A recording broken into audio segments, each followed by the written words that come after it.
Namaste. Namaste, Mahoday. Namaste, Mahoday. Namaste.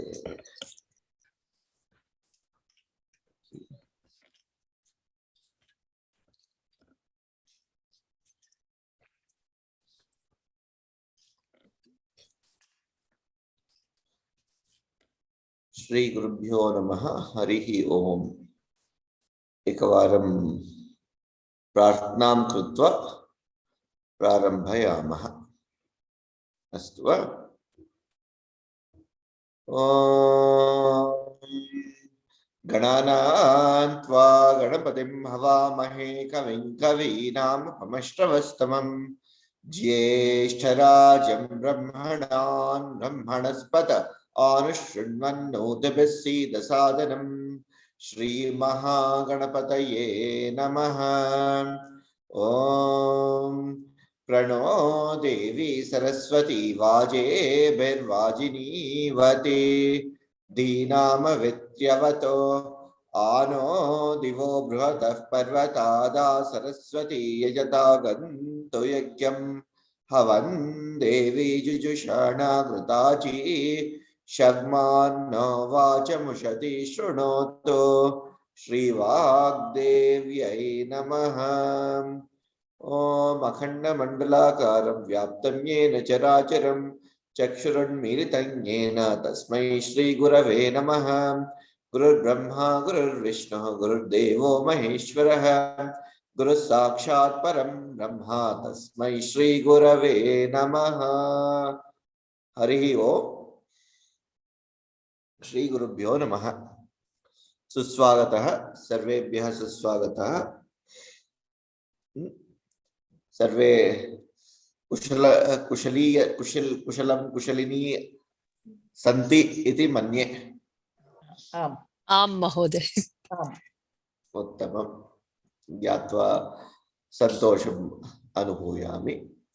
अस्तु इदानीं let's start. मम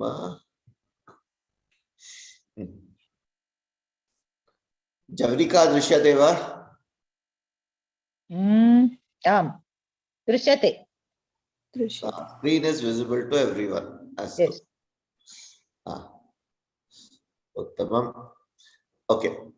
So last week we sort of discussed until last week we discussed who am I, where did I come from.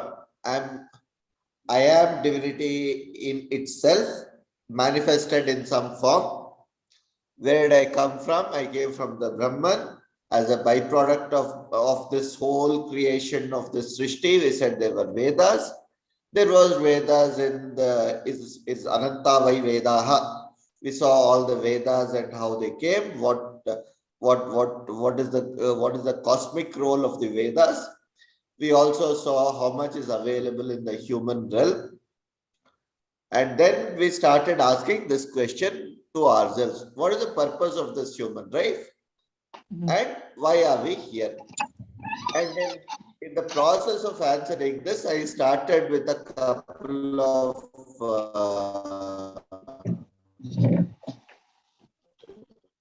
things that there are two worlds, world inside, world outside. What is there, what is outside, what is inside. It's a bit of what is pramana.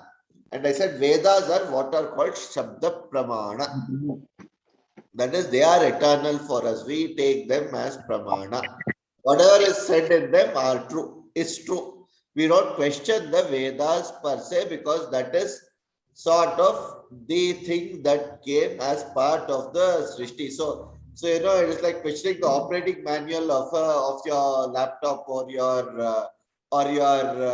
washing machine and saying, how dare the operating manual say this? I mean, that's sort of questioning a little too much. So that's why we said we will not question the Vedas.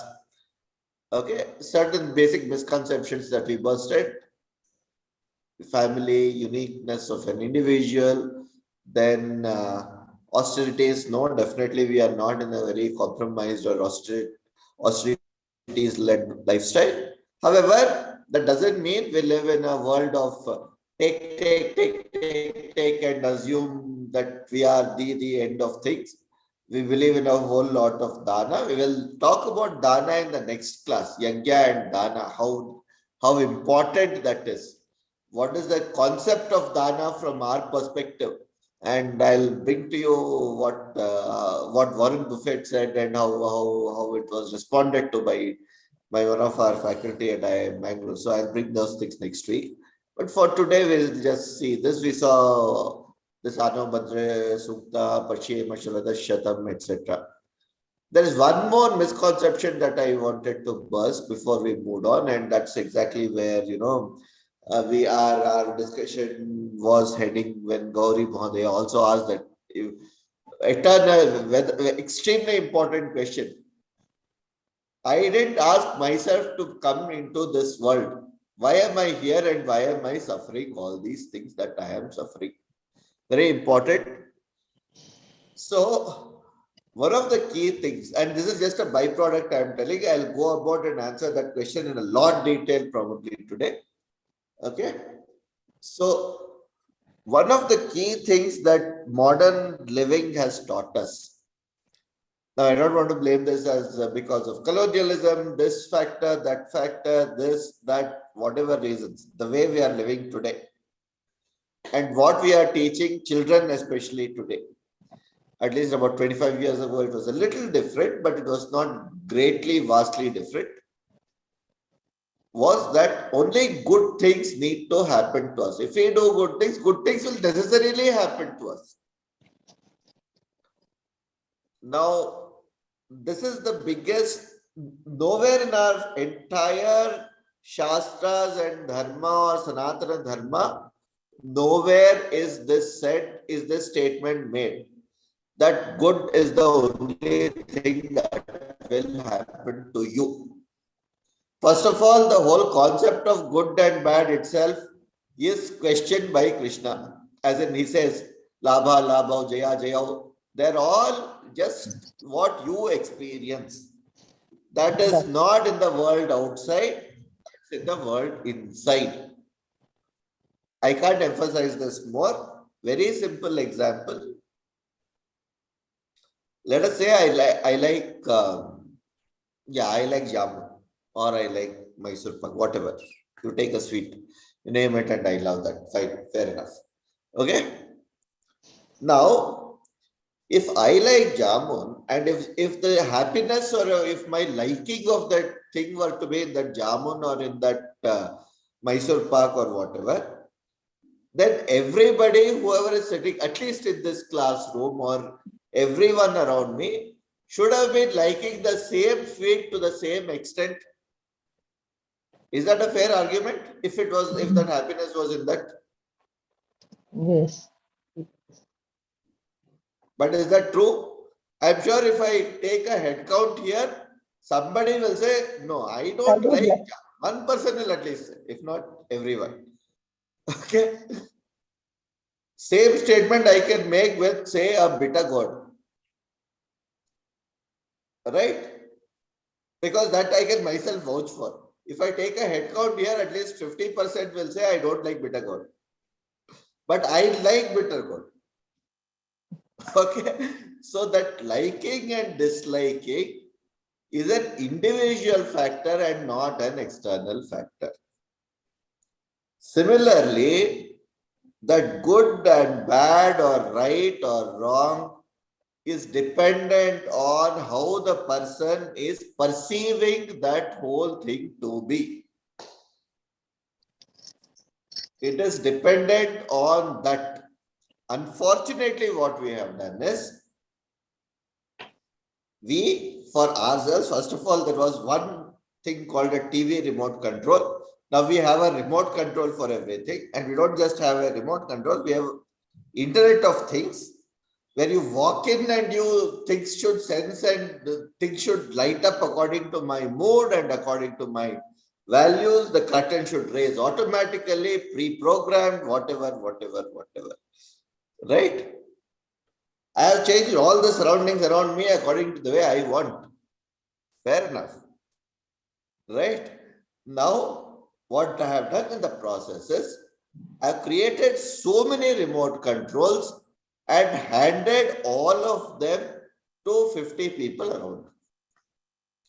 So anybody who wants to control me or make me jump like a monkey can very easily do by just switching the button. How many houses are around where there is no coffee in the morning at 7:05, and then we see a whole set of Mahabharata running?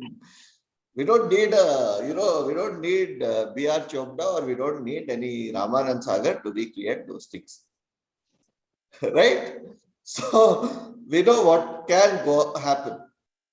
So what we have done is, we have created so many remote controls, handed it over to all the people, said, oh great, you know what? I don't like this. All you need to do is tweak me and say that, tweak me on that and get me somewhere. And there's this dancing doll. All you need to do, one in olden times it used to be mechanical doll. You need to give the key, etc. Nowadays children have electronic dolls. They don't even need that. So, and we've all become those dolls. That's it. So this whole concept of good outcomes need to happen is not true at all. Even if you do the best thing and the right thing and the only thing that you can do, still there is no guarantee that a good outcome will happen. Crossing a road has so many problems. For all you know, okay, let's say you want to reach office on time, you started 20 minutes earlier than everything, you did everything right. On the way, you took a shortcut also to get there. You figure out that, for unknown reason, there's a huge, large trailer truck standing right there, blocking your way. There is nothing that anybody can do about it. And there's a huge traffic pileup on the way. That's it. And then you can go blast yourself, the truck, you can blast the whole world, get angry and do whatever. But at the end of it, you'll get to office only at the time, whatever time it is, you're going to get there. All right. So there is no guarantee of a good outcome. Our Shastras have never said this. So very, very clearly it says, I'll show you exactly what our Shastras is saying. An outcome of any action is dependent on, first thing it says, dualities are not a binary, but it's a continuum. You can have the best outcome possible, you can have an optimal outcome possible, you can have a less outcome possible, so on and so forth, till the thing that you classify as an extremely bad. All right. So it's a whole set of continuum. It is not binary. It's a set of continuum. Okay, that is what the first thing it says. Second thing it says is there are 5 factors that influence an outcome. Very clearly, this is put down very beautifully in one shloka of Bhagavad Gita. I'll just bring that. Adhishtanam tata karta karanancha pratakvidam vividascha pratakshcheshtam daivam chaivatra panjamam. Adhishtanam tata karta karanancha pratakvidam vividascha pratakshcheshta daivam chaivatra panchamam. I'll just do a padacheta, very simple. Adhishtanam tatha, no, there is nothing much to do with this one also. Adhishtanam tatha karta karana cha pratak vidham. That kakara there becomes a gakara because of a sandhi rule. Pratak vidham. Vividaha cha pratak cheshtaha daivam chaiva cha iva atra panchamam. So there are 5. Panchamam, 5. Cha, eva, atra. Here there are 5 things that are determining the outcome. Adhishtanam, the surrounding where the activity is taking place. If the surrounding is not conducive to it, you will get a different result. It depends on the surrounding. Of course, it depends on the karta, whoever is doing that action. That is more or less understood. I do my best and I should get. Karana. This is the instrument. Let us say you have a Ferrari, but all my life I have driven a Maruti 800 on a Bangalore road. There is no way I'm going to drive fast. Only after I have driven for 45 minutes on auto, drive at 90 miles an hour, and then probably then it will happen. But then the first 45 minutes, I need to get used to the instrument. The instrument is going to be very critical. I need to know how to wield that instrument. Okay.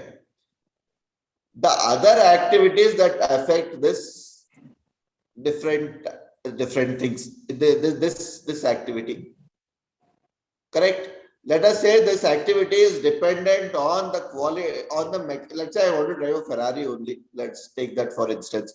It depends on the mechanic who last dealt with that and fixed everything and gave it to me. It is not to my liking of the brake, or it's a hand gear. Ferraris are usually hand gear. So, that hand gear is a little tight or it is a little loose and I don't have that full this one on, because the mechanic thought it adjusted it to his this one. So it's a dependency. There's a dependency there. However, these are still under the control of the Karta in some ways or the other. He could have tried, tested, done various things, and you can take some precautions. Krishna is saying, don't just jump around just because you have everything under control. I have introduced a factor of another unknown, which is way beyond your control, and don't even try to control it. That is what we call Devaha. What are these Deva, Bhuta? Anything that is natural. The Vedic gods are, none of them are in the Murti or anything. If you want to see it in Murti, you can see them in Murtis. That's also not a problem. Anywhere, anything that is beyond your control, forces beyond your control are acting on you. Please be aware. And this is how your outcome is going to be. All right. So this is one other big misconception I want to burst before we get into that Sanatana Dharma. So take these as sort of axioms. What we just discussed from the previous slide onwards. Uniqueness, family, then austerities. These are all very critical aspects. Okay. What we'll now do is, what constitutes Sanatana Dharma? Okay, I'll do 2 more slides, then we can take a couple of questions and then go on to the next one. Okay. What is Sanatana Dharma? First of all, it's a set of guiding ideas, principles, and practices. We are not a book-based religion. We are not something that is set or cast in stone. There was a Rosetta Stone for the Egyptians. There was some sort of the Jews have 10 cardinal, the 9 cardinal plus the 6 other cardinal principles which they follow. Their constitution, the Israel's constitution is fully based on that, by the way. You might be, it is very beautiful place in their parliament building. If ever you visit them, you should look at it. All right. We do not have any such we do not have any such set of do's and don'ts. No, we don't believe in that. It is not a narrow set of things. It's a very broad thing where we are talking of things to be very clearly aligned with what is in the cosmic order. We are a part of that cosmic order. We are all playing our roles. As I said, so kamayata bhausyam prayayete. So I said there should be many, and we are just part of that many that got created out of that whole process. Hence, all principles based on are to be based on a concept of clear sustainability. There is no additional effort called sustainability and the whole thing called we need to sustain the world and sustain the planet, and all those things are very different. So as Sai Deepak put it very beautifully the other day, we don't need to hang on to this Elon Musk idea that, we are here as just travelers on this planet Earth and we are moving to Mars and all that. No, that does not work. You can't run away from your responsibility. If you have created a mess and a problem, that mess or a problem will come exactly where you go. Right? So if followed, right, there is no such thing called a different concept of sustainability or unsustainability. Simple example, I'm sure a lot of people older than me are sitting here. So they know in my grandmother's life, I don't think she ever saw a dustbin. The concept of a dustbin was very alien to her. And that doesn't mean she did not generate waste.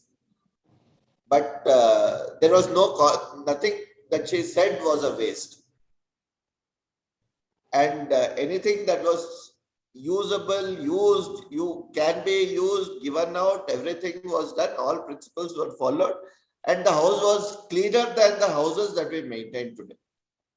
All right. So let's not fool ourselves that there is something that we are doing greatly to save things on this here. They're all eternally relevant and perpetual. Okay. And this Sanatana Dharma, how is it useful to the individual? It helps us find the purpose and meaning of life. If we understand it right, and if we follow these principles, it gives us our meaning. And it helps us achieve certain goals and ambition, whatever we want to achieve or however we want to achieve. It also defines its own set of goals and a place where it has to get to. And we also, if we can align there, it's well and good. If you don't want to align, well, it's your own choice. You can take a trip. Nobody says no, don't do it. So that's another thing. This is one. Okay. Okay. I can just pause here for a few minutes, for a couple of minutes to take a few questions if there are any until now. Any questions?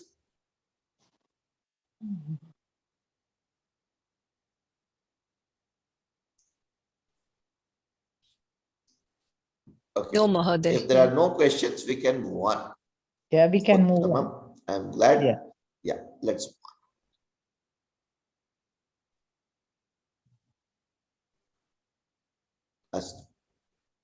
Okay. Okay. As we saw, pretty much everything originated in the Vedas. Correct? Now, how does this come into practice? How do we put these things into practice in our day-to-day life?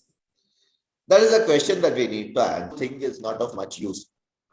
So, Vedas by themselves, as we said, is a byproduct of certain things. And there is something in the human, this one that our rishis and munis have given after a lot of tapas, and in today's world, you can call that the so-called R&D or whatever you want to call it.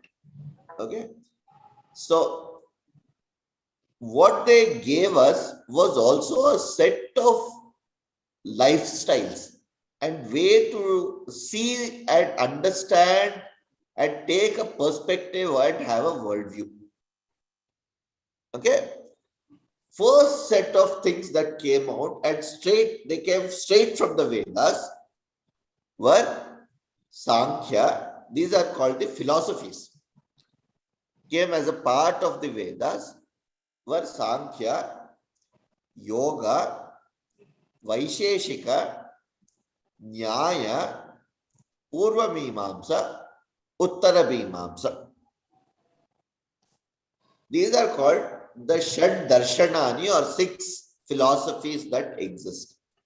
And these exist, these have been eternal, not that somebody new came and gave us or any such, this one happened and all that. Our acharyas have given interpretations and have told us how these should be put in perspective.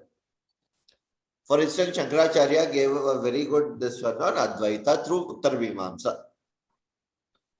Right. And by the way, this is another thing, it's like, why do we follow these acharyas? Why are they so great? What is made so great about them? Great question. It is not like you accept without any proof or without anything. They have to do what they need to do to establish themselves. Not that we are less argumentative. They were more argumentative than anybody else. So the way that whole philosophy, and it's not like Shankaracharya was the first one to talk about Advaita Vedanta, for instance. Sorry, that's not true. Advaita existed ever since. I mean, I quoted just now. It was all the same, So Kamayata, Bhosyam Prajaye. So that's it, Taittiriya Upanishad. That is way, way, way beyond, before Adi Shankaracharya. Right? What Shankaracharya did was, he brought in that double distilled and filtered it down for ordinary mortals and said, everything leads to that Advaita through Gnana. So he gave a lot of things, Jagan Mithya, Brahma Satya, Jagan Mithya, so many things he said. Vishwan Darpana Drishyaman Nagari Tulyan Nijantar Gatam. So many things he said. How did he establish that? Did he say blindly, oh, just follow me, I am the right, you just follow? No such things. He had to write any Acharya, not just Shankaracharya. Even after him, Ramanujacharya came, Madhvacharya came. All of them have to write whatever they are stating through three critical commentaries. One was through a commentary on Brahma Sutra. Okay, I'll just talk about Brahma Sutra, what Brahma Sutras are. Then on the Dashopanishads, 10 Upanishads, 10 key Upanishads that we saw. Kena Prashna, sorry.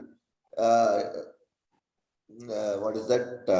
Ishavasya, Kena Prashna, Mundaka, Mandukya, Titiri, Aitireya, and Brhadaranyaka, and those 10, whatever we stated in the last class.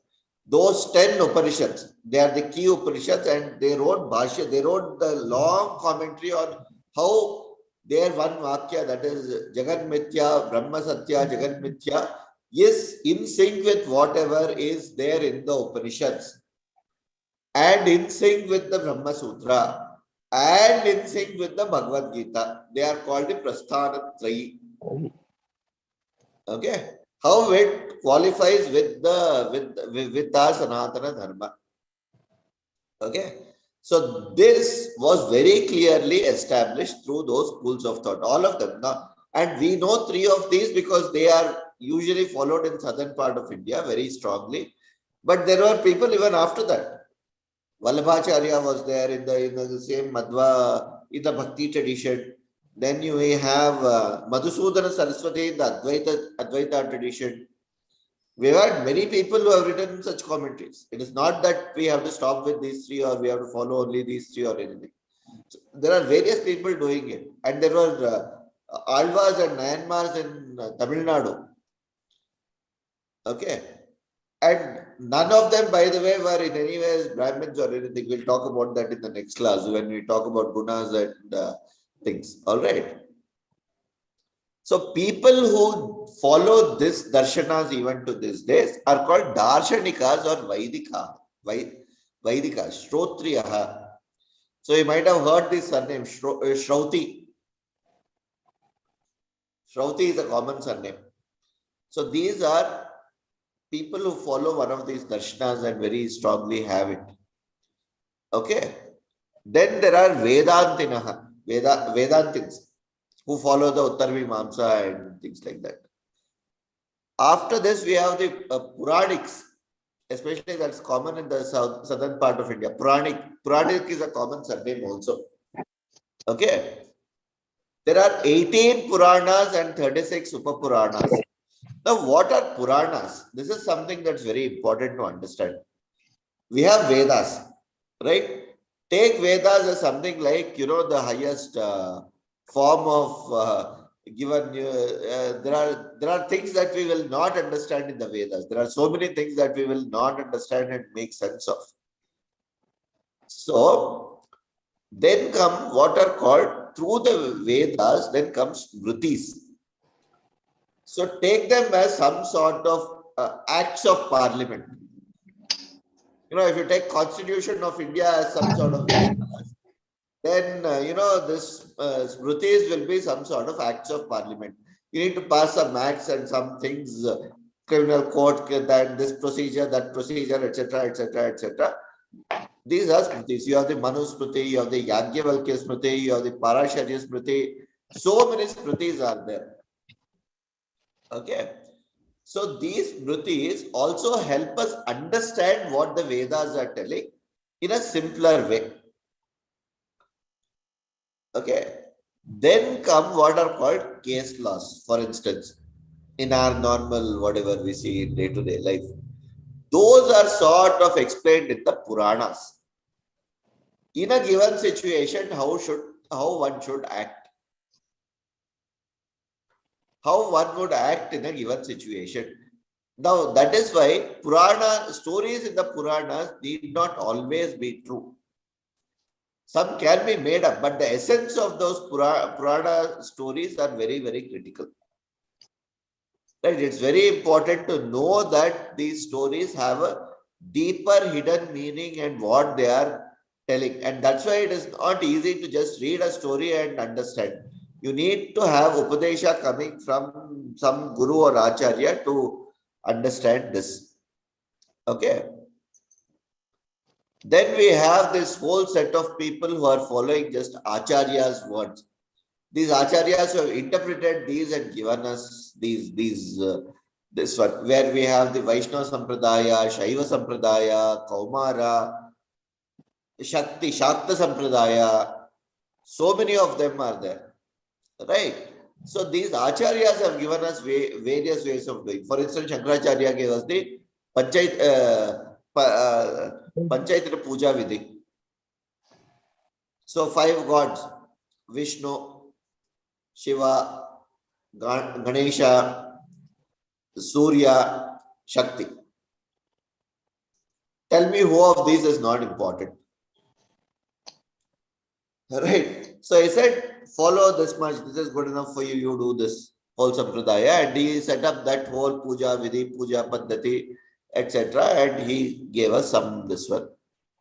Then there is this Brahma Sutra, Brahmavadina, who say, no, there is, it's not, we don't have, I don't want any form of, visual form of God. I just believe that what is that?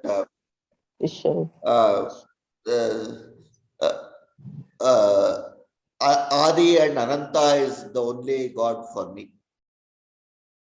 I don't believe in Saguna Upasana, Nirguna Upasana is everything for me. So they are Brahmavadi who say that is the only form I will take up. That's also acceptable. No problem. You don't go to a temple, no problem. That's okay. You believe in whatever you want. Very good. Okay. Then there are these 4 that are coming out of these Vedic religions and Vedic this one, which have their origins in the Vedas. We have the Bauddha Dharma, we have the Jaina Dharma, we have the Sikha Dharma. Then we have these Swami who follow a particular Swami and go Shastas. There are these Swami Narayan is a very good example for that matter. There are a set of sect who follow whatever Swami Narayan is saying.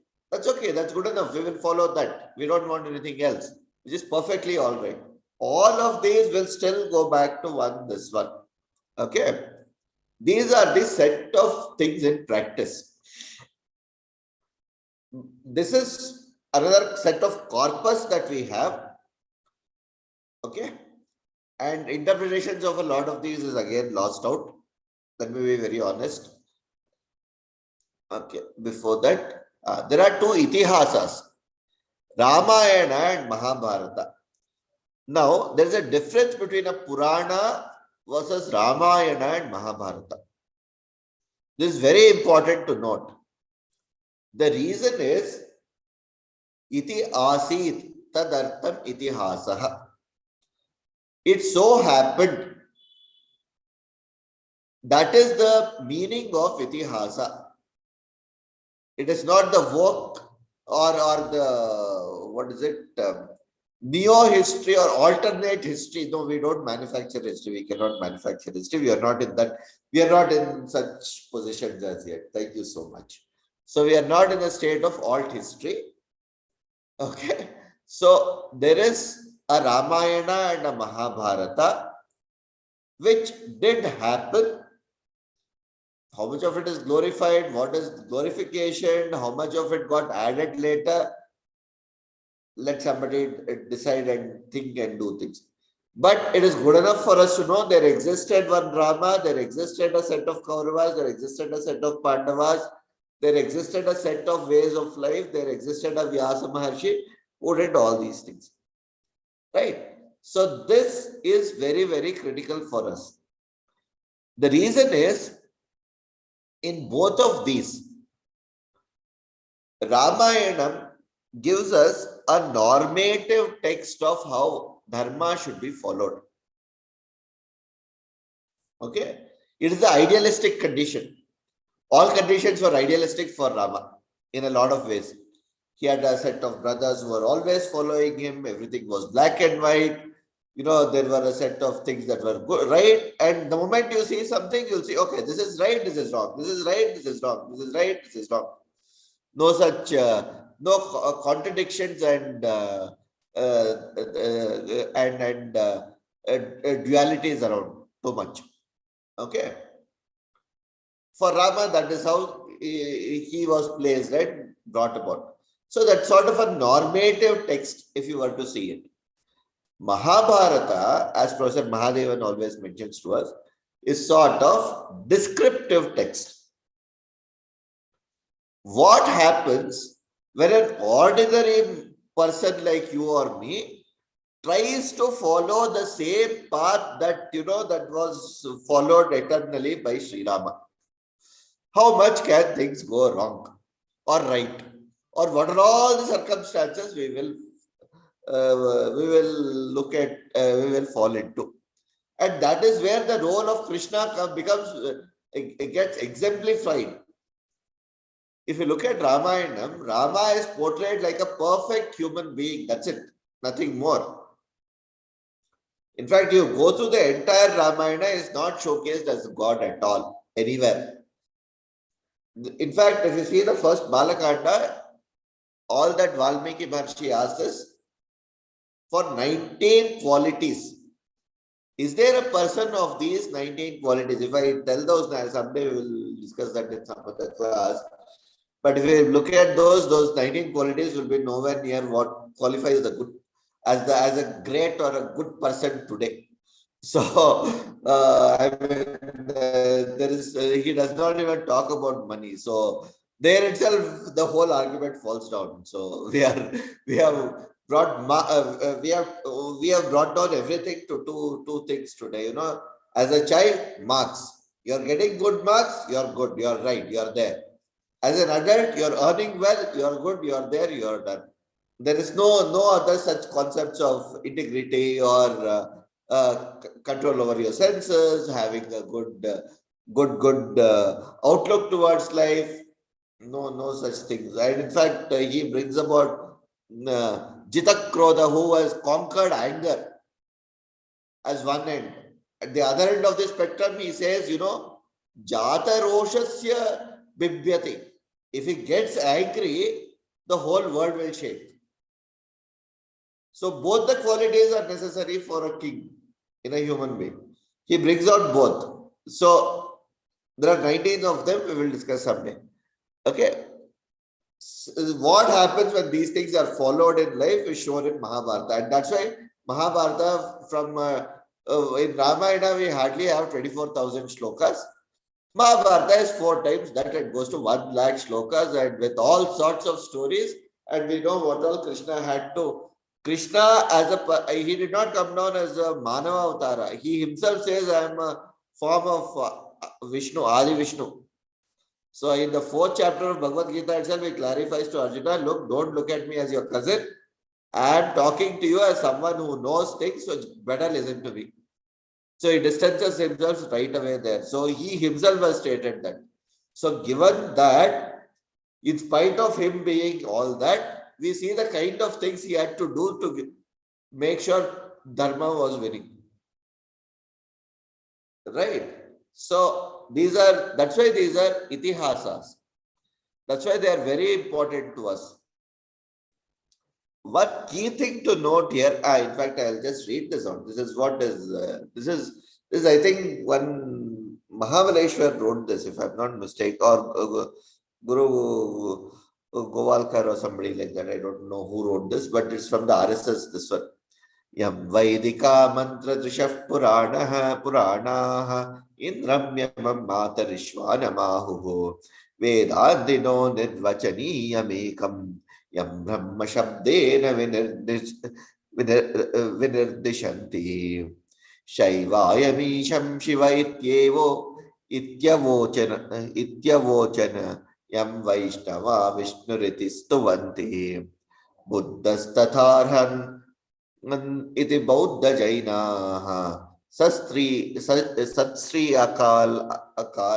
Akaleti Sasikka Santaha Shasteti Kechit Kumaraha Swamiti Mateti Piteti Bhaktya Yam Prartayante Jagadisha Taram Saeka Eva Prabhuradvitiyaha.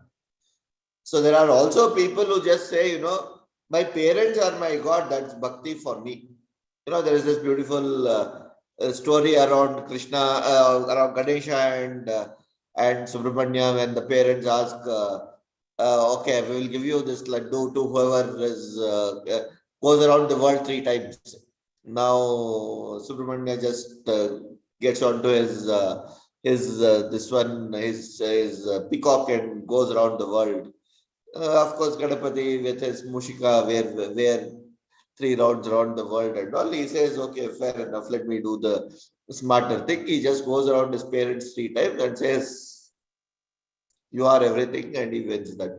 So the concept here is again not to discuss what was the circumference of that circle, how fast was it, what happened, how did he go, what jet speed, what jet engine was he using. No such interesting concepts.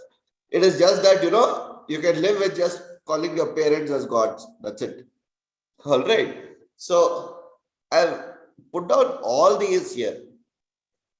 What we need to very, very clearly note here is that there are a few things that are alien to this, that are there in current scheme of things. They are the Semites and the Abrahamic religions, which are significantly different from any of those things that I have put here. Now, why they are different? What is it that is significantly different from this? First thing, in their scheme of things, they do not believe that they're part of a divine, they're part of divinity. That's the first thing. Okay. Second thing, they do not believe in a concept called everything is dependent on you and you are responsible for your own things. The so-called concept of karma that I just stated. Okay. So they believe that the world outside is the other and what we are is ourselves. I am here to exploit the world. I am the master of the world in a lot of ways. Now, that is a concept that is alien to Sanatana Dharma in a lot of ways. Because for us, we are not different from it. We are a part of it. And just because science has its origins in that, in those states, that's why it used to take, at least prior to the 1900s, before the relativity and quantum mechanics, quantum physics and things came up, it used to take the position of I am the outside observer and what I am observing is different from what I am. That is never a statement made by any of our Sanatana Dharma principles. If science were to evolve out of this as a different concept, it will have a very different phase, and I can make that argument in a very different way. For the same set of rules and principles, which if someday, sometime permits, we can do Indian knowledge systems, I will probably call Professor Mahadevan himself to do it on a different day. Okay, sometime later we will think through how that can be done. Okay, so this is something that is very alien and they come from outside. In fact, I have not even included Parsis who are the nearest to us in a lot of ways.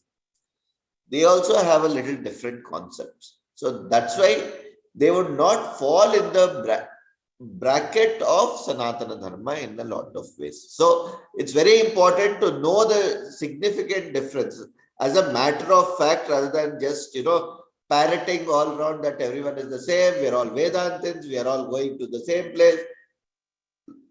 Fair. All human beings are good. We believe that, we as Sanatana Dharmis believe that.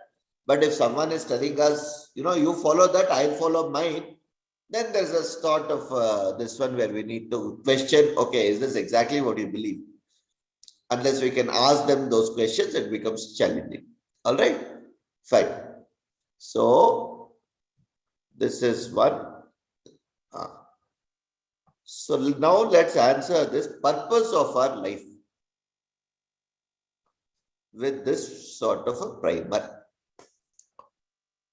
I'm sure all of us have heard this. Purushartha, Dharma, Dharma-nusarena arthaha, Artha-nusarena kamaha. Okay. I said, very first statement that I made is, we are not products of sin. Kama is a Purushartha for us. It's a very important thing. If we have to live in this world, there are a set of desires that we have, and those desires are quintessential for us to live. Right? And we love that. We'll talk about moksha in the next class. That's why it is in fact the first three are called Trivarga and they go hand in hand. Moksha is a parallel stream which can be taken up as a different stream itself. Right? So that's why it's important to break these into Trivarga and Apavarga. Okay? So Kama is not bad for us at all. I'll talk about it in detail today. What does Kama as a Purushartha? Let's understand this very, very clearly. All sense of desires constitute Kama. I want a promotion. I want this. I want that. I want to do this. I want to get this going. I want, whether it is through your sensual pleasures or not through a sensual pleasure, whether as long as your mind is expressing it needs something, it will fall in that realm of Kama. There's a right way of getting it as per the Sanatana Dharma. There is a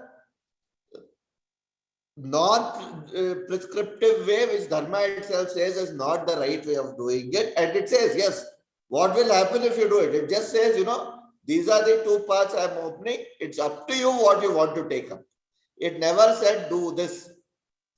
In fact, to the extent that I can tell you, Krishna that's why I said it's not a set of do's and don'ts. In the Bhagavad Gita itself, we know how the Bhagavad Gita panned out. It was like Arjuna said, oh, you know what, I want to run away, I want to go to the forest, I want to become a sannyasi, so on and so forth in first chapter. In fact, the two shlokas that Krishna says is very, very harsh. Klaibhyam masmadagaf partha anaryam anaryam akirtikaram. He uses words for Arjuna that probably nobody ever wants to use. Modern day slang will fail. all of you should go back and check what Clybium actually means. It's a very strong derogatory word that he uses for Arjuna.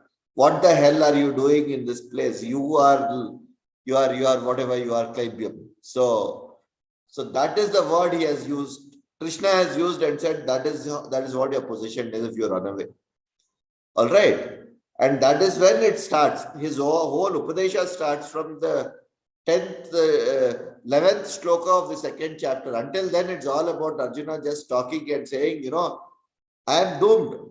I don't know what to do. Surrender, total. That's where he starts. Ashotya nanvashochastam pragyavadam shabhashase gatasu nagatasu chananushochati panditaha. Krishna starts his first Upadesha from there. From that point on to the 63rd shloka, 62nd shloka of the 18th chapter. Krishna would have spoken about roughly about 600 shlokas in the process. Totally 700 shlokas. There are some with 40 odd, some 20 odd Sanjaya, 40 odd Arjuna, and all these things add up, and then it comes to about 600, roughly 600. 63rd shloka of the 18th chapter. Krishna says, Yatha ichchasi tatha kuru. I have just told you all that I know, my dear friend, Sakha, Shishya, everything. Now do whatever you think is right. Krishna never said, now you better go and fight. No, nothing. You do whatever you think is right. Okay. So it is a position that even Sri Krishna, who calls himself a Bhagavan, avatar of Bhagavan, and he says, look, this is what you have a free will to exercise. It is not a set of do's and don'ts. Don't come back and say, but this is how it will pan out if you do these things. This is how it will pan out if you don't do these things. That's what I'm going to tell you. It is given. Now it is up to you to take that action, not to take that action. And both have consequences of their own. Sanatana Dharma takes that. And that is where there is a right way of fulfilling your karma. There is a wrong way of fulfilling your desire. So the thing that, again, this is from Bhagavad Gita. Saha yagya praja srishtva purovachah prajapatihi anena pravishyadvam eshavos trishtva kamadukha. This kamadukha, kamadukha is actually fulfilling. It's actually it's a tadita. Dugdam, dogda. You actually milch the cow of milching the cow of desires is kama dukha. Ishta kama dukha. Whatever you feel like having, milch that cow of desires how much ever you want. That is what he is saying. How do you milk that cow of desires? As explained by Prajapati who designed this world, through a concept of yajna. We'll talk about yajna in the next class, but just keep that as a concept. Now we know that yajna has an altar and all those things where you pour fire and all. There's a different concept which we'll discuss in the next week. Devan Devan bhavayattanena te deva bhavayantuvaha parasparam bhavayantaha shreyam paramavapsyatha. What you are doing is, there is a paraspara bhava, interactive relationship between you and the world outside. You give something to the world outside will give you something in return. As simple as that. Now, if that suits you, that is the concept of yajna. All right. Within the bounds of this dharma, Sanatana Dharma, propagate and to promote this Sanatana Dharma, whatever wishes, whatever you wish, how much ever you wish, You take that for yourself. No questions asked. So that is what Krishna is saying here. So there is a right way and a wrong way. Let's see what are those. What is the right and the sustainable way? This is the Sanatana Dharma way.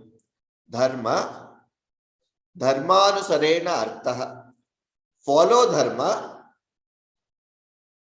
earn as much as you can. Artha is earning, earn in the sense that it need not be just monetary earning, it can be anything and everything that you can materialistically earn.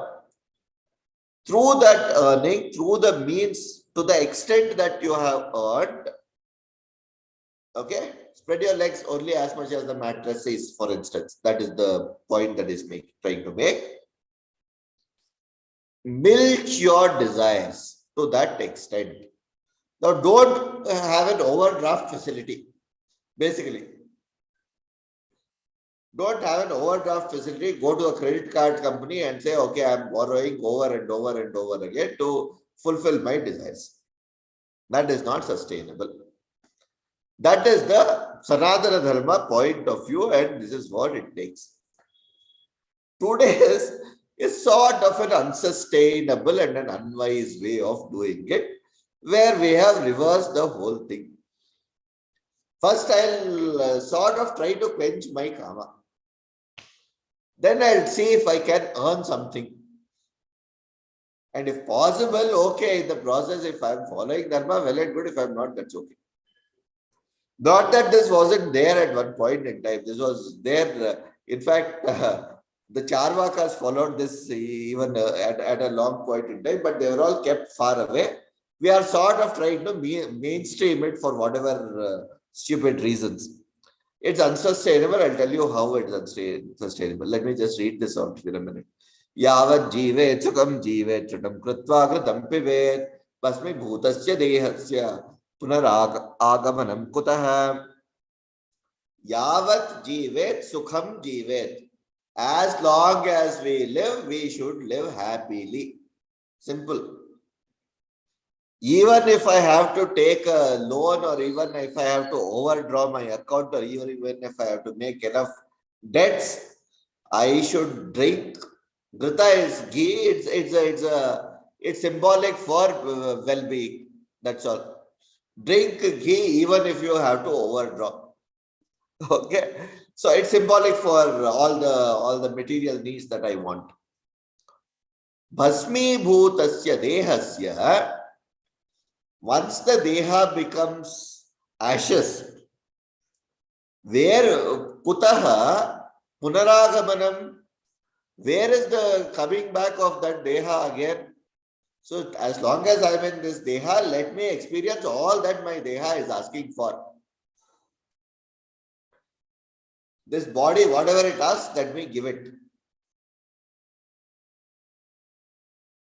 Kamaha ekaha eva purushartha. There is no place for dharma, there is no place for artha. Basically, what it's saying is live like an animal. Animals have very four things. There is no free will in animals, but just the difference between a human being and an animal is there is no free will. An animal does four things. One is it eats when it's hungry. It excretes when it has to excrete. It will procreate whenever it has to procreate, right? And it will lie happily in a corner when it has to do nothing. These are the only four things that an animal will do, ever. Right?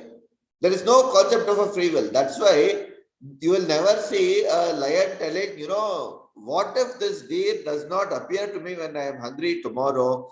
Let me kill it today and put it in the refrigerator. That concept, that thought can also never come in a lion's mind or a tiger's mind. There's no concept called a refrigerator for it. So, you can actually see a lion and a tiger and a bison all drinking water in the same pond, as long as the lion and the tiger are not hungry. Okay? They can be sitting side by side and doing nothing with each other, even though they are natural enemies. Only when they are hungry will they hunt. That is the key difference. Right? That, however, is what the Charvakas have extrapolated it and taken it to human beings and said, Kamaha eka eva kamaha eva pradinam karanam. And said, let me get Grita. But then with the Charvaka philosophy, the difference is that the Charvakas have a refrigerator. Now you can keep on killing and keep on producing and saving and doing things forever for you. Right? And this is where things become very unsustainable. Very simple example. Why is this unsustainable? Let me give you a very, very straight example. Day to day, we are seeing this in today's world. If you look at the world economy from the first century AD or first century AD till 1800, there is a good Diagnosis Medicine report. All of you can refer to it. India and China were the leading in GDP, right?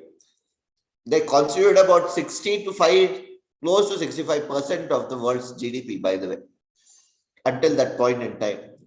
1820, the Macaulay system came in and this one went for a full toss. Whatever, our economy went for the whole, whatever it went about. The first time Britain ever appears on the GDP map is in 1870, right? And then they grew till 1900, 1950. By 1950 itself, they were down. Today, we know what Britain's position is from, the land where an empire where the sun never sets to the world where, well, we don't even see the sun today. So we only see Rishi Sunak. So whatever. So the point I'm trying to make is within 150 years, they could not even sustain for 150 years just because of the greed-based economy or greed-based world order. Right? So, if you want to follow that, and we are talking of a system where for 2000 years we were able to sustain. And even beyond this, we are again saying we will sustain going forward also. There is nothing going against. Of course, that is slowly we are also trying to get here, which is a very wrong state, and we need to sort of get back to some form of this so that we are in a very sustainable way. So all these arguments on sustainability and how to make ourselves sustainable and everything has a lot of different meanings. And yeah, I also need to work on sustainability at some levels in various places, and I'm also seeing how what is forced down as or what is considered as sustainable, and well, at a lot of levels I feel like laughing around there. But well, all said and done, the whole framework given to you, first you discard it and then say, I will go to a very different framework and then start my own concept of sustainability and fail in it and learn. Yeah, okay, if you want to fail and learn, okay, no problem, nothing wrong in it. Let's do it. We all love to reinvent ourselves. So very different thought there. So this is the point of sustainability versus unsustainable karma. Okay. So we answered these questions so far. We will answer these two. Can I change or define my path? So attaining that karma, and how do we attain that? Through dharma. That is the concept that we sort of just saw. We will get into a little more details of how do we attain this karma in this next question. How can I reach my purpose, and how can I get my options or alternatives? And what is this purpose? Karma as a means to fulfill our desires. Correct? There are a lot of things. Action. Karma, dharmasya anusarena karma that you do. What is actually to be done? And then get your karma phala as much as you want, as Krishna said, ishtaka madhuka. No bounds on how much you want to desire. You want an elephant, get an elephant, no problem. That's your choice. But get that elephant out of your own money. Don't borrow money or don't steal money and get that. Earn that money first in the right way. Okay. Now this, as you can see, there is enough karma, there is enough karma, there is a karma phala. Now, as I said, karma phala need not always be good or right or whatever. It's dependent on so many factors. Right?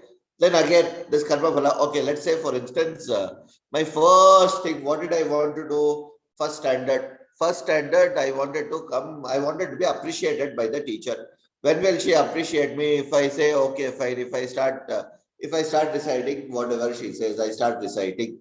Okay, having been appreciated, I don't want. That is not sufficient. That is my first karma phala. I want something more. I want. I want to come first in the class. So I'll work towards that. That's the next desire. Having come first in the class, that's not sufficient. Got promoted out of 10th standard. I want to be topper, state topper, national topper. Then I want to write JE and become a topper there, or CLAT and become a topper there. I became a topper. Went into the top school. In that top school, I want a gold medal. In that after that gold medal, I want a good job. Now, good job has various definitions. I want a satisfying job. I want good money.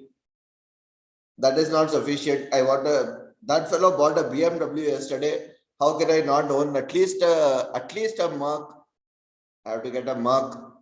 Okay, Merc, but no, now Merc is not sufficient. Something more, and it goes on. This is a huge cycle. And let keep on going. We love it. It's okay. Nothing wrong with this going. But the point is, remember that it's an unending sense of things that is going on. So I just brought this Bhajagovindam from Shankaracharya's Bhajagovindam. Dinayaminyau sayam pratah shishiravasanto punarayatah kala kridati gacchati ayu tadapi namunchati asha vayu. So Dinyaminyo is morning and night. Sayam day and night, morning and evening. Then Shishira Vasanta. Shishira Vasanta. These are 3 seasons apart. So basically the years go by. Kala Kridati. Our age progresses as fast as the time progresses. In spite of all that, this cannot get quenched. Our karma, our desires can never ever get quenched. Okay. This is one on time. Then Angangalitam Palitam Mundam Dashana Vihinam Jatam Tundam Vriddo Yati Grihitva Dandam Tadabina Munchati Asha Pindam. So Angam Galitam, all our skin become very rigid and very tight, and you see all sorts of things. Yes, yet we want to look beautiful with all the face creams, everything put on ourselves. Right? Then Palitam Mundam, hair will recede as it is, half of it is gone, another half will go in some time. Vriddha Yati Grihitva Dandam. A stick will come someday, holding. Yet, you ask a 95-year-old, do you want to get married? Or the answer will not be get out, man. It will be, who will give me a girl or a boy now? Right? So, we have seen that. So, that asha is never gone. That desire is never gone. Agre vanne prishte bhanuh ratro chubukas samarpita januh karatala bhikshas tarula lavasaha tadapi namunchate asha pashaham. So one is talking about Kala, how fast Kala goes. Then he is talking about how the Deha is behaving. Here he is talking about our economic status. In front of us there is burning fire. Behind there is a huge sun flame that is there. Basically saying you are in between fire and a hot, what is it, a crest and a fallen place or some such thing. Right, if you want to put it. In the night it is full of cold and chill and everything. Yet all that you have in your hand is a Bhiksha Patra. That is your ability. You don't even have clothes to wear. Yet your desires have not come down. You still want to be the king. Right? We have all faced it. We all want to become something beyond our sources of whatever we are. That is very common, and this is the fact of life. Let's accept it. Sanatana Dharma, the beauty about Sanatana Dharma is it doesn't say run away from it. It says accept it. First thing, accept it. Right? It doesn't say it is wrong. It says, however, probably you should take your hands off and look at it from a different perspective. But it does not say run away from it ever. We don't say that, follow austerity, follow this, follow that. No hypocrisy around. Yes, there is this. If you do it right, you'll even get there. Put in your effort and live there. So you do that karma and get there. Now let's talk about karma quite a bit. And this is where I want to bring about what are karma. There are two basic things. One is niyata karma and what is called kamyadi karma. Niyata karma, see, according to our shastras, we come with a set of runas. First of all, we should be grateful to our parents for having brought us into this world. For whatever this one. That is a very key thing. That is what we have come here. So there are 5 runas that we come with. One is the Pitra runa. That is to the parents or the ancestors, the entire ancestral lineage that we have come through. Then the Bhuta runa, which is to the surrounding and the natural environment in which we have come in. We take so much from it. The moment we start get out of it, or even when we are in the womb, we start using that extensively to our needs and basis. So there is a runa already there. Then there is a Manushya runa.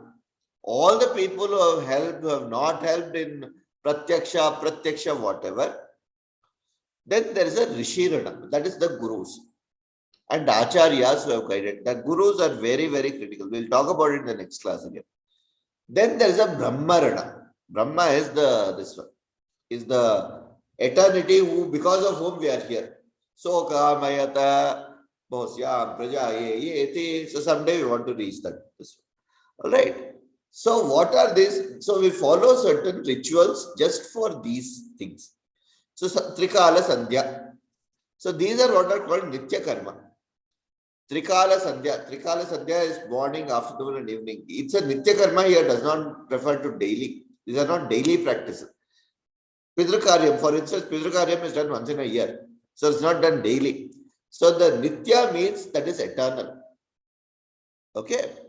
So there are these things, for instance, become, then I gave the example of that as a part of the Brahma Yajna that we do. That is the upakarma that we do every year. That will be a Nitya Karma, for instance. Okay. So this is part of all these are which we do just because we are born on this planet Earth as part of giving it back. Okay.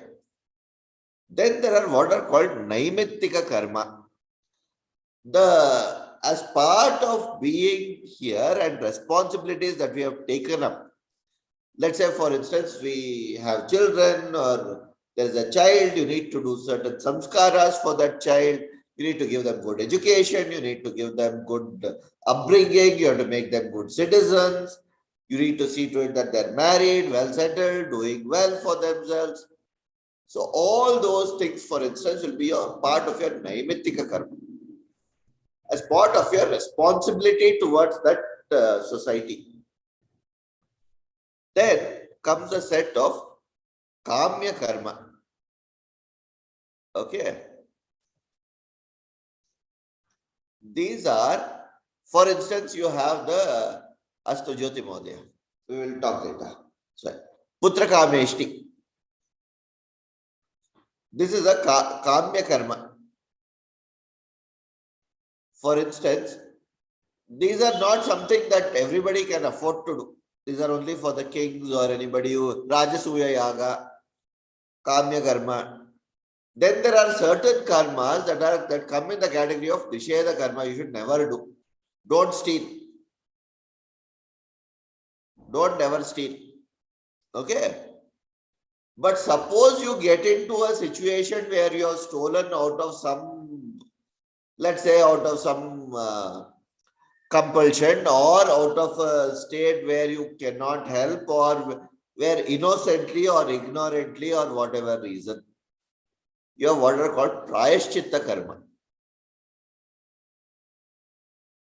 Okay. So these are a set of karma that work around this. Okay. So this is how it comes. So let me go back here, and if we look at this cycle, there is a kama, there is a karma, karma phala, then again a kama, followed by a karma, karma phala, kama, karma, karma phala. Goes on and on and on. Now, it is a very important, let me ask a question.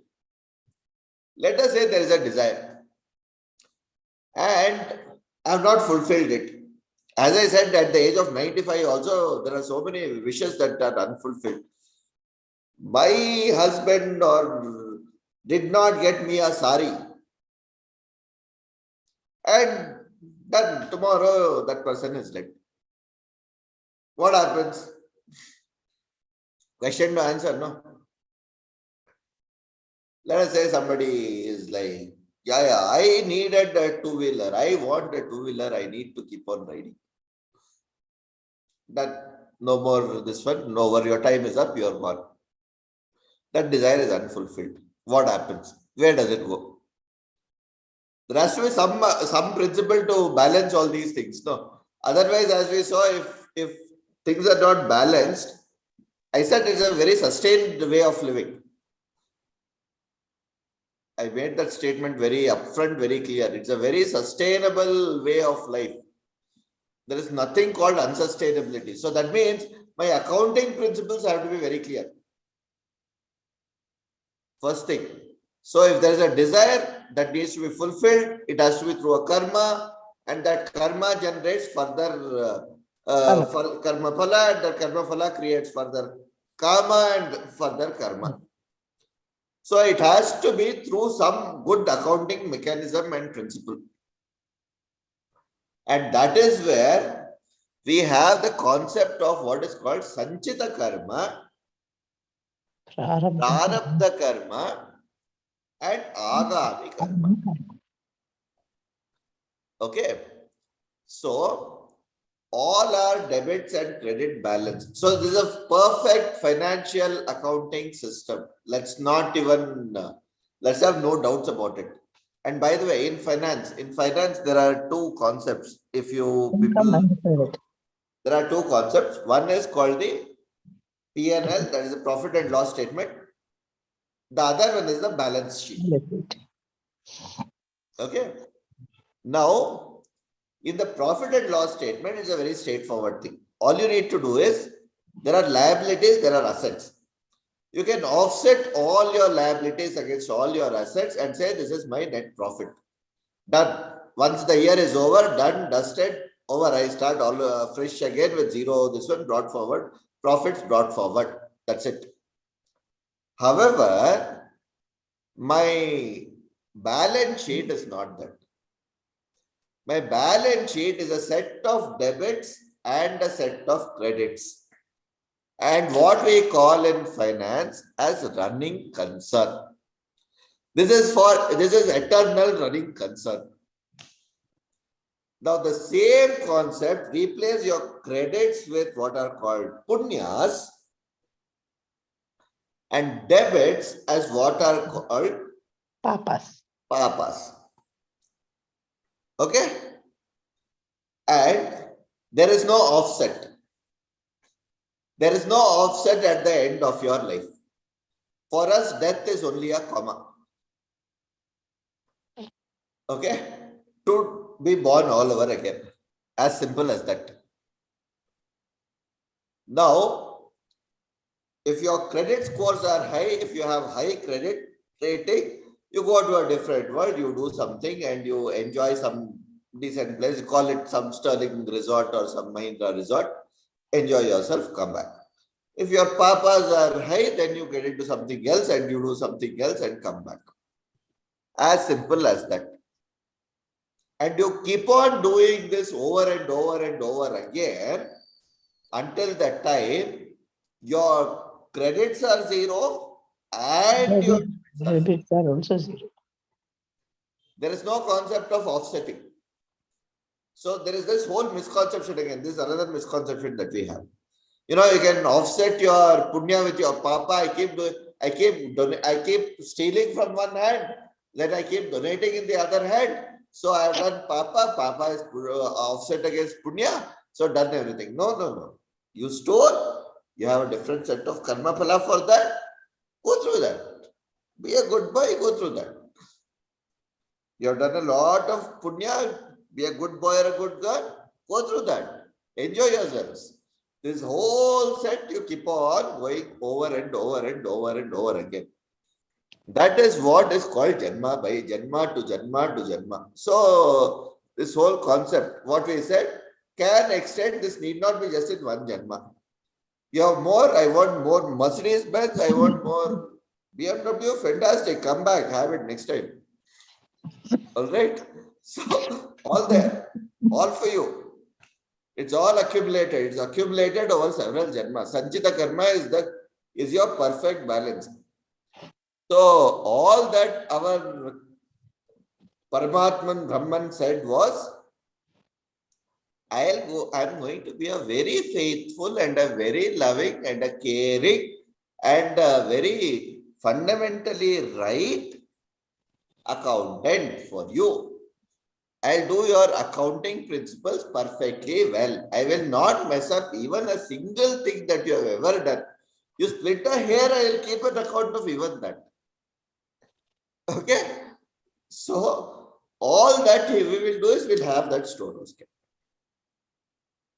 Now, then comes what are called prarabdha karma. This is something. Every time you want to take birth or you want to, the jiva is exhausted from some place and wants to jump from some place to some other place, go to that storehouse or your warehouse called Sanchita Karma. Take a part of it. Keep a bag, take that karma, call it prarabdha, come. The only thing is, once you have started, taken it out, there is no way you can ever put it back into the Sanchita. You have to go through it as part of this life. That I'll show you the very next slide. I'll show you how this is what chooses your body and the place where you're born. Okay, so then comes your agami karma. As we saw here, there is karma, karma phala. Let us say your life gets over by the time your prarabdha is exhausted. What about those that you have got here? You have got so much of credit balance. Let's say you got a lot more credit balance. That has to be accumulated somewhere, no? This comes here in the agami karma that you earn in this given lifetime. Okay. So what happens? This is a good flow sheet. You can see this is the warehouse of all our karmas lying here, fantastically stacked up, beautifully accounted, left. You can say, okay, all that is left is your papas, right side is your punyas, whatever you want to call them. beautifully kept, arranged, stacked, well preserved for you in that great warehouse. Let's call this cycle as the body. It could be a human body, it could be some other body, something else, whatever is that cycle, which is going to take you through. You load a sack full of this karma. Come, one of the three things can happen. You can exhaust everything and go back clean. You can add a little bit and go back. Or you can add a lot more things. Correct? By the time we are done, Agami, all that will happen is at the time of this, it goes back and gets into this warehouse. Finish. Your warehouse can expand. Simple. So this is for each individual as their own self. Okay. So, this is the whole concept of this is the global concept of karma. Next week, what we will see is the womb to tomb journey. What Swami Chinmayananda describes as the womb to tomb journey. That is you being born and choosing a womb to going and dying in the tomb, getting yourself done. So that is where this is what will answer Gauri Mahadaya's question on how the hell did I get here? Why did I get here? Okay. So we have 1 more minute. Questions, most welcome. Please ask.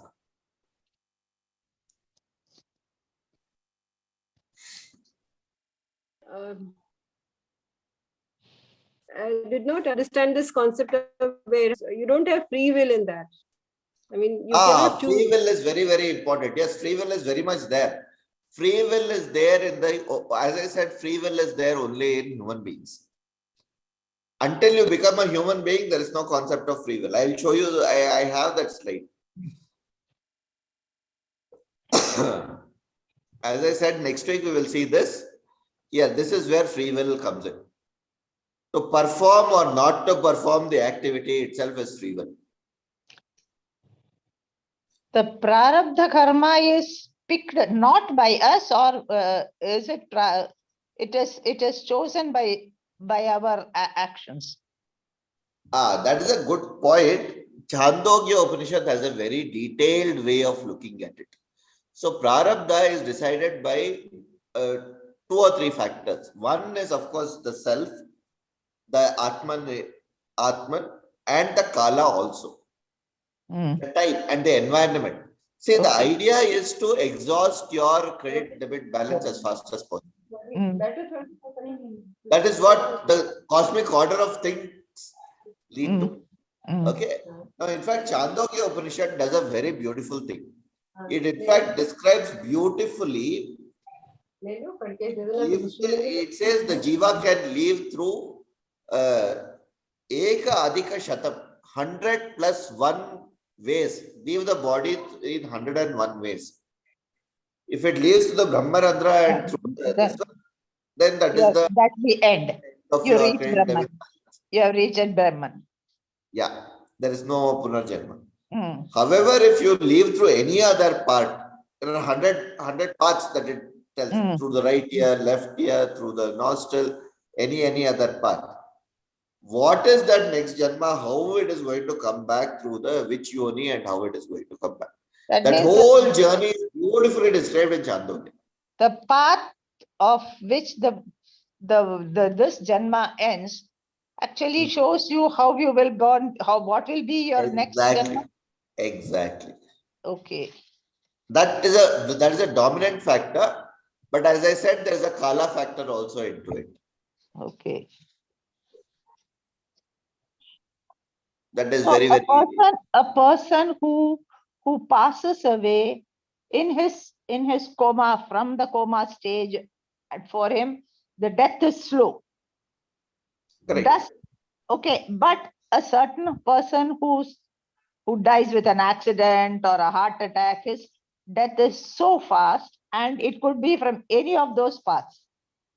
So no, that's all very, very clear. Let me tell a very Purana story on this, very beautifully put forth. Actually, that's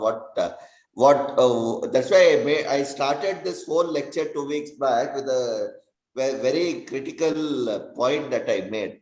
You know, we all know two things for sure in our lives. Birth and death. One, we will all die. Hmm. Someday we will all die. For clear, sure, we know this.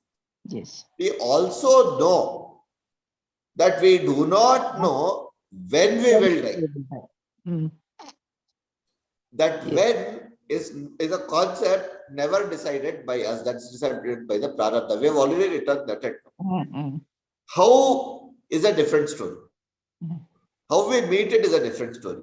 Now, how, I'll tell a very interesting concept here. It so happened, okay, we are already 4 minutes into it. 1 more minute, I'll just take and close. Okay. There was this yagya going on somewhere in one of those places, apparently. And there was a Garuda, and there was a small mouse or squirrel or something, which was sitting beside it and watching the yagya. Yama comes to that. Okay, comes there. Yama comes and he looks around. He very intently, very carefully looks at the squirrel, very interestingly, very out of curiosity, and goes inside. Okay. So Yama goes and you don't want Yama stare on you. Nobody likes that. You know, it is not a very interesting thing. So the squirrel is a little flustered. The Garuda is also a little flustered. So the Garuda says, are you really flustered? He says, yes, I am, because he looked at me so intently. So he says, you know what? Yama is here. Now we can't do anything. So he cannot do anything much. In the meanwhile, what I will do, I will take you to a very distant place. Sit on my back. I'll take you. I'll drop you there. Okay. You'll be safe there in some cave somewhere. And he takes him, drops him there, comes back very quietly, sits and listens. Yama comes out and asks. He just looks around, the squirrel is not around. So Garuda asks with all, now he's very happy, he has sort of Saved it. saved a nice fellow. So he says, why are you looking, what do you want? There was a squirrel sitting here. Yeah, what do you want of him? What do you want? You know, this is a very small squirrel which was sitting here. 6 hours from now, is a very distant place, which is in a very cave, where his death is marked. I was wondering how he is going to reach there so fast. I couldn't even concentrate on the yagya. So, you don't know who is here, how and who is Yama. Who is a Yamaduta? Let's talk about Yama. Right. No, again, the concept is not what speed they went and all that, but the thing is that there is a meaning, there's a deep. Nobody knows what is the end of every person. Correct. The enabler of that death, you don't know how it will be. Yes. Correct. So but there is a date and time fixed for everyone. But at the same time, there are some people who are very clear. 2 years ago, I happened to come across a very great person. I mean, he just called his wife at 7:30, said, you know what? My time 8:30, I'll be done. 8:30 is a good time. Do one thing. Okay. I think it's 8:37. I'll stop this